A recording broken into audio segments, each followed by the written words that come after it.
अभी हम उजियारपुर प्रखंड के पतैली पंचायत में खड़े हैं, जो वार्ड नंबर 10 है। और यहाँ ये समस्या है कि पहले से जो मुखिया हैं यहाँ के, उनके द्वारा जो क्षेत्र में पड़ रहा है वार्ड नंबर 10, वार्ड मेंबर का सारा कार्य किया हुआ है, जल नल योजना कंप्लीट है, सड़क का जो है पैसा भी मुखिया के पास आ चुका है, जो वार्ड मेंबर के माध्यम से कराना है सड़क का निर्माण।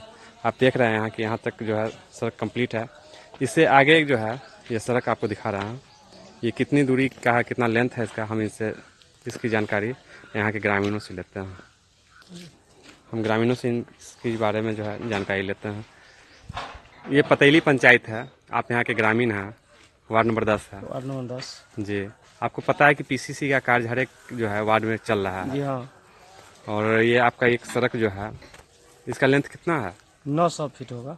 900 फीट है। ये पास हो चुका है पीसीसी जी हाँ, के लिए? पास हो चुका है। कब हुआ था? 6 माह पहले। बना क्यों नहीं? ये मुखिया जी का पैसा ट्रांसफर नहीं कर रहे हैं, जिसके कारण ठप है, वार्ड मेंबर नहीं कुछ कर पा रहा है।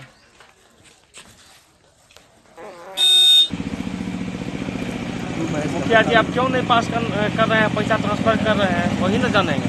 उनका कहना है कि हमको लखवा से कोई मतलब ही नहीं है, इसलिए हम पहले हम यहाँ काम नहीं करवाएंगे। इस वार्ड से कोई मतलब नहीं है उनको? इस वार्ड से कोई मतलब नहीं है हमको, इसलिए हम नहीं काम करवाएंगे। जबकि ये एस्टीमेट बना हुआ है, वार्ड मेंबर को काम करवाना है। वार्ड मेंबर के द्वारा बार बार बैठक भी करवाया जा रहा है, वार्ड मेंबर और सचिव के द्वारा। ऑफिस में उजियारपुर ब्लॉक में भी बार बार भेजा जाता है, वहाँ कहते हैं कि मुखिया जी पैसा ट्रांसफर कर देंगे, लेकिन अभी तक कुछ नहीं हो पाया है। फिर बारिश का समय आ रहा है, हम लोग को फिर समस्या का समाधान करना पड़ेगा।